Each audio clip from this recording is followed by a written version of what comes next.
And immediately after they serve us, we are in a very good position to give all the relevant answers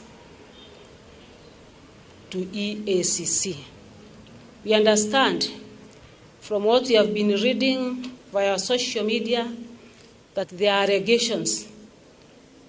But I don't want to speak or talk about something that have not been served to me officially. As the governor of Meru, I'm still waiting to see and waiting to receive any document or any communication from EACC. That is our position as government, na tunangoja.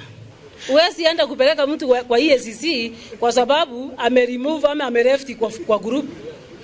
Hiyo group ni mpango ya kienyeji na inaisha kienyeji.